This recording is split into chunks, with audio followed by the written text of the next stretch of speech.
sehingga gagal mencerna buah reformasi, buah demokrasi. Mari kita tanya pada cincin yang bergoyang.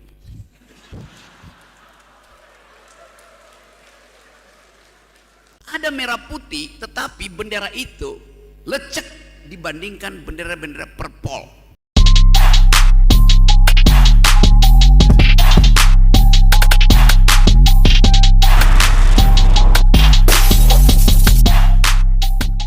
Oke, berikutnya saya beri kesempatan kepada Bung Rocky untuk menyampaikan satu dua hal, terserahlah dari sisi mana saja.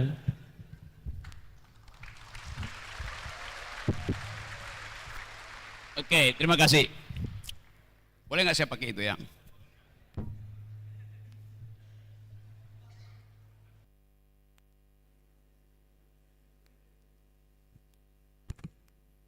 Saya pakai mimbar akademis supaya luput dari delik.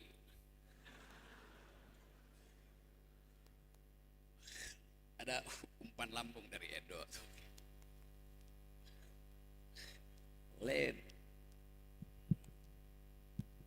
Ledalerotok. Padahal isinya adalah umpatan. Kritik. Saya Ledalero, lelaki dari Lembah Romo.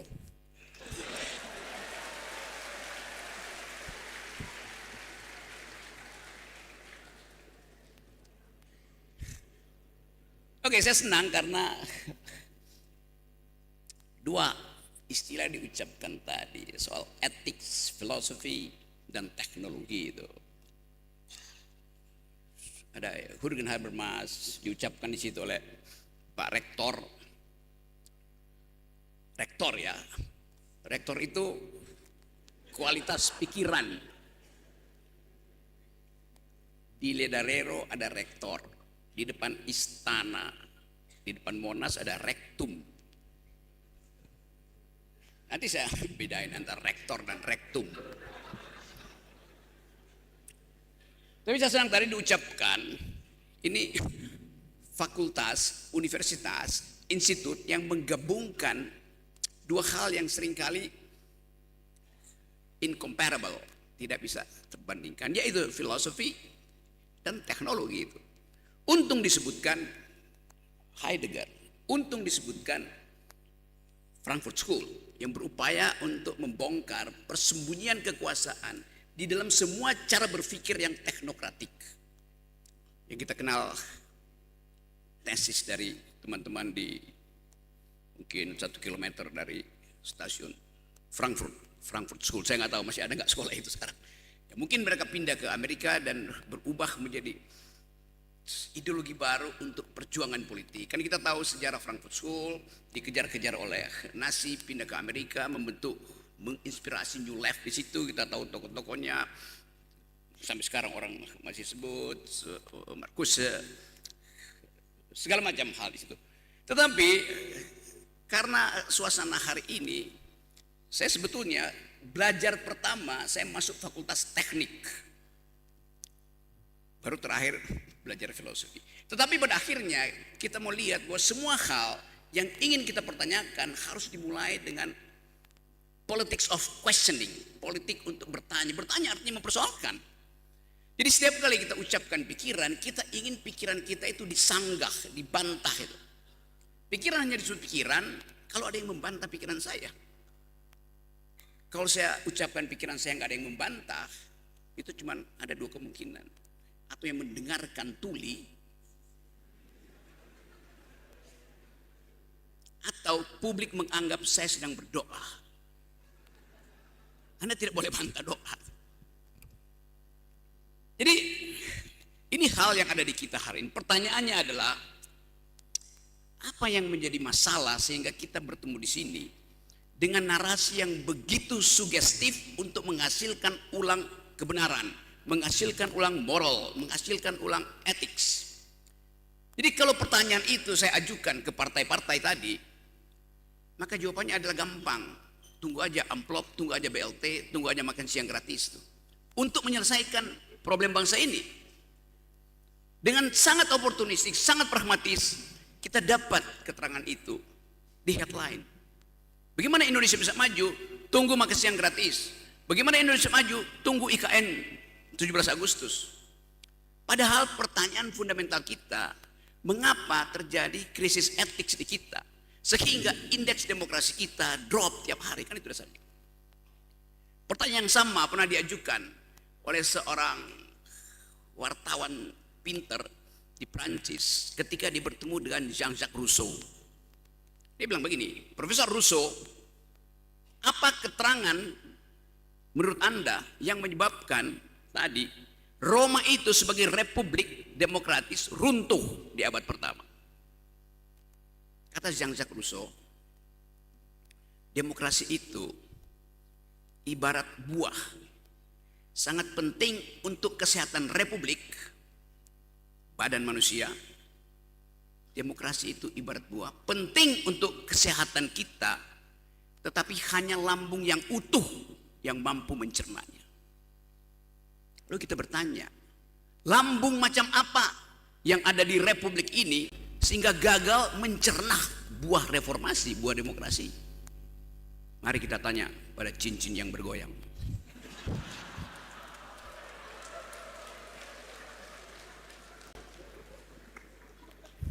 Karena bagi mereka yang memuja cincin, saya pakai istilah cincin sebagai semiotic condition of thought, ya, bukan. Bagi mereka pemuja cincin, moral itu tidak diperlukan.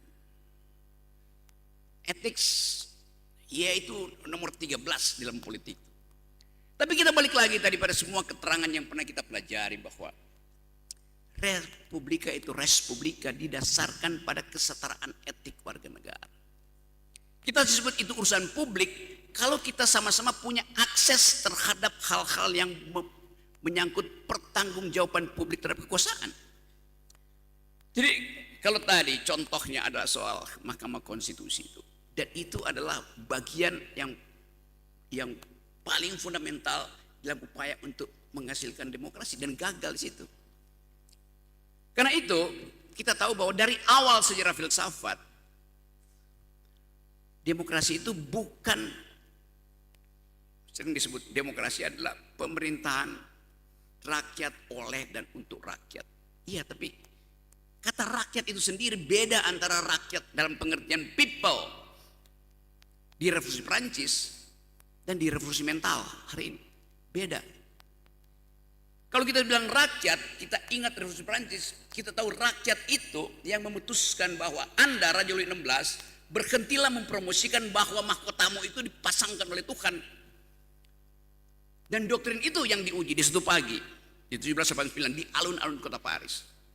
Coba kita uji, rakyat bilang, mari kita uji, saudara raja, apakah betul mahkotamu dipasangkan oleh rakyat sehingga tidak bisa copot? Dalam 2 detik, di bawah pisau gilotin, bukan sekedar mahkotanya Louis XVI yang jatuh dari kepalanya, kepalanya berpisah dari badannya. Dan itu pelajaran pertama untuk mengatakan bahwa yang didaulatkan oleh rakyat pasti disetujui Tuhan. Itu yang kita sebut sebagai vox populi vox dei. Yang diucapkan rakyat pasti disetujui Tuhan. Tapi di kita dimanipulasi bahwa suara rakyat itu adalah suara yang dihasilkan oleh keputusan Mahkamah Konstitusi. That's stupid. Jadi kita balik lagi bahwa untuk memulihkan kembali the very ideas of republic, apakah kita perlu menggantung seseorang, memenggal kepalanya di depan Monas hanya untuk mengingatkan bahwa inilah yang disebut suara rakyat? Tentu kita punya parlemen, kita punya lembaga-lembaga, Mahkamah Agung, partai yang seharusnya mengucapkan kembali kedaulatan rakyat, tapi dia nggak mau ucapkan itu karena dia tidak punya pengetahuan tentang demokrasi. Seorang filsuf di Heidelberg bilang begini, demokrasi itu bukan pemerintahan dari, oleh dan untuk rakyat. Democracy is the government of reason through the government by the people. Demokrasi itu pemerintahan akal melalui pemerintahan orang. Jadi kalau kita izinkan orang yang akalnya terbatas untuk membaca res publica, yang dia akan praktekkan adalah res dinastium. Semua urusan dialihkan menjadi problem dinasti. Itu barang itu yang hendak kita bongkar hari. Tapi nggak mungkin kita bongkar itu di talk show, di ILC atau segala macam yang hanya ingin cari sensasi.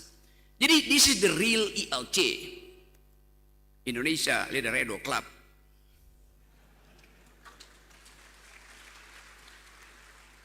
Karena di sini kita bongkar pikiran. Saya belajar fisika, untuk bangun gedung ini hanya perlu 2 rumus. Satu, pengetahuan kita tentang ilmu namanya metal fatigue, kelelahan metal. Supaya kita bisa tahu tiang itu diperlukan 3, 4, 5, apa 6. Metal fatigue namanya. Yang kedua, Anda hanya perlu belajar tentang stres. Yaitu kondisi yang memungkinkan kita sebut security-nya aman, S faktor. Membangun gedung hanya perlu 2 dalil. Siapapun bisa membangun gedung kalau dia paham tentang metal fatigue dan security factor. Tapi membangun negara, membangun kesadaran publik, membangun bangsa memerlukan kecerdasan bahkan melampaui seluruh kemampuan berpikir para anggota DPR. Jadi saya gembira di sini ini. Kalau misalnya 10% aja dari kita di sini IQ-nya saya tukar dengan yang ada di gedung parlemen, masih ada kembalian di sini.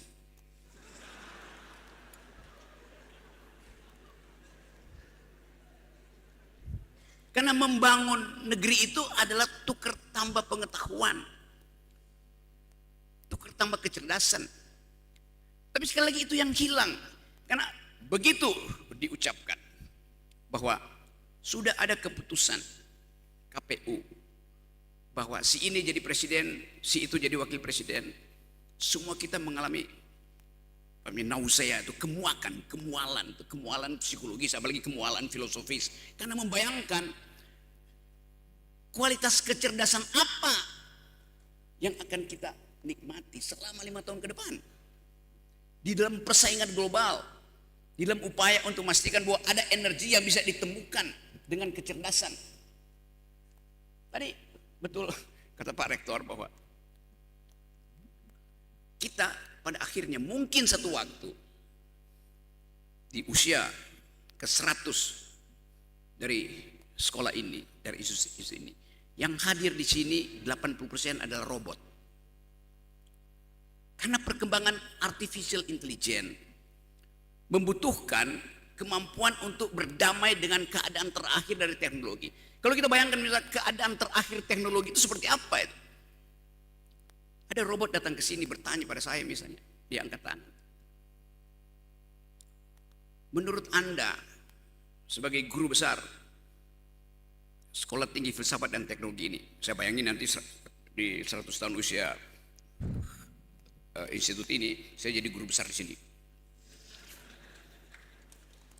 Berapa tahun lagi gue? 2019 37. Berarti 2037, nggak lama lagi.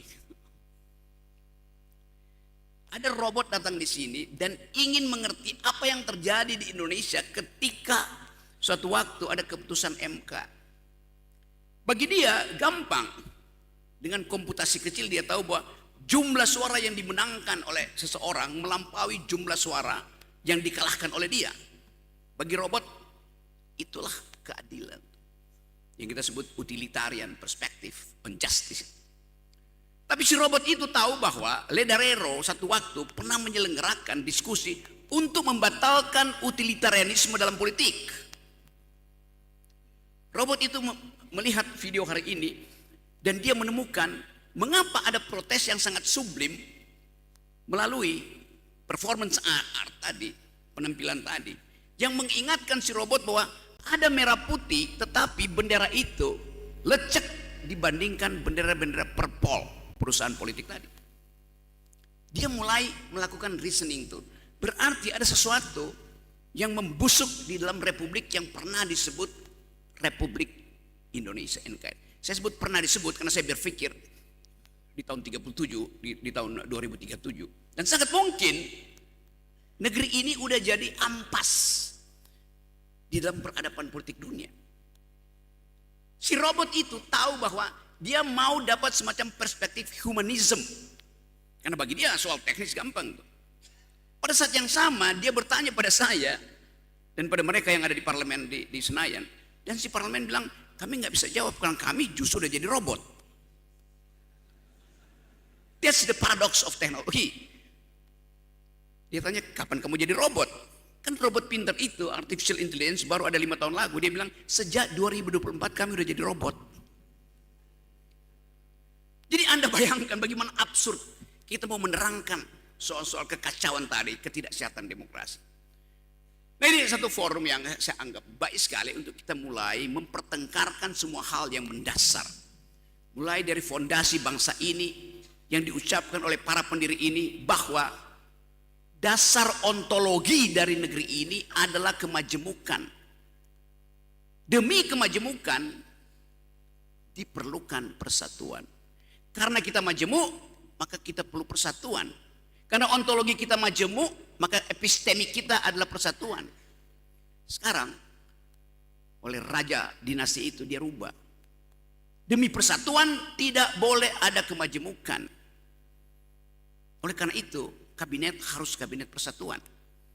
Pak Prabowo kemarin mulai menunjukkan profil dia sebagai calon otoritarian.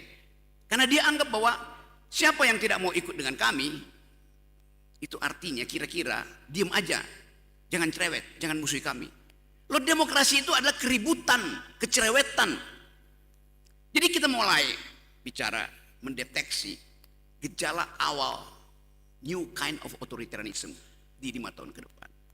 Saya kira itu poinnya sebagai tesis, dan kita ingin ada antitesis diucapkan di sini supaya terjadi discourse, terjadi dialectics. Terima kasih. Terima kasih Bung Rocky.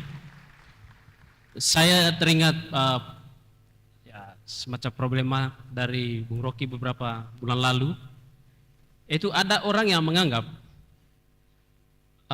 refleksi filosofis yang mendalam di gedung MK bulan lalu itu seperti bualan saja dan tidak perlu didengar. Sementara suara dari orang yang cincinnya lebih bersinar dari otaknya itu diyakini sebagai suara pemenang.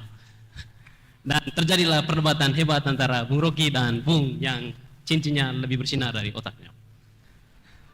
Kita beri aplaus sekali lagi pada Bung Rocky.